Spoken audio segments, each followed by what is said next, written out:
भ्रष्टाचारी किरण कुवरीला हकलल्याबद्दल, बदली झाल्याबद्दल आम्ही इथे जमलेलो आहोत. महामानव डॉक्टर बाबासाहेब आंबेडकरांचा, छत्रपती शिवाजी महाराजांचा.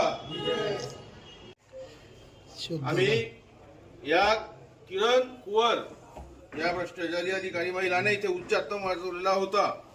त्या अनुषंगाने पूर्ण जे कार्यालय आहे हे कार्यालय गोमूत्र आणि गंगाजल आता पवित्र झालेलं आहे. शिक्षणाधिकारी कार्यालय महामानव डॉक्टर बाबासाहेब आंबेडकरांचा विजय हो. परवा धुळे शिक्षणाधिकारी प्राथमिक श्रीमती किरण कुवर यांच्या बदलीचा आदेश आम्हाला संध्याकाळी पाहायला मिळाला. त्यांची जी बदली आहे ती बीड येथे योजना म्हणून शिक्षणाधिकारी योजनेत यांची बदली येथे झाली. आम्ही गेल्या 1.5 वर्षापासून ते 2 वर्षापासून या भ्रष्ट महिला अधिकारी संदर्भात शासनाला वेळोवेळी आम्ही सगळं काही सांगितलं.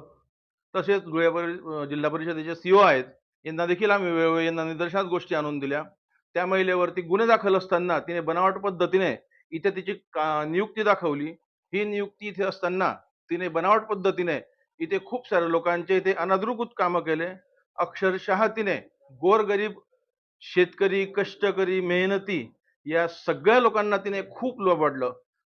जे मोठमोठे संस्थाचालक आहेत, गोरगरीब शिक्षक, शिक्षकेतर कर्मचारी आहेत, त्यांना देखील तिने खूप चांगल्या पद्धतीने लुबाडून घेतलं. अतिशय होळपळून घेतलं तिने. त्यामुळे तिची जी उचलबांगडी झाली. आज आम्ही इथे रिपब्लिकन पक्षाच्या वतीनं समस्त इथे पदाधिकारी आहेत, काही संस्थाचालक आहेत, वाडीले अप्पा आहेत, गिरासे अप्पा आहेत, बाबा आहेत, पुन्हा जैन सर आहेत, पण आपलं महिला मंडळ आहे, यांच्या सगळ्यांच्या वतीनं आम्ही इथे आनंदोत्सव साजरा केलेला आहे. आम्ही इथे गोमूत्र शिंपडून, गंगाजल शिंपडून हे शिक्षणाधिकारी कार्यालय जे आहे, जिल्हा परिषद जे आहे, याला आम्ही आज पवित्र करतो आहे. त्याच पद्धतीने आम्ही संपूर्ण जिल्हा परिषदेमध्ये पेढे देखील वाटणार आहोत. जय हिंद, जय महाराष्ट्र.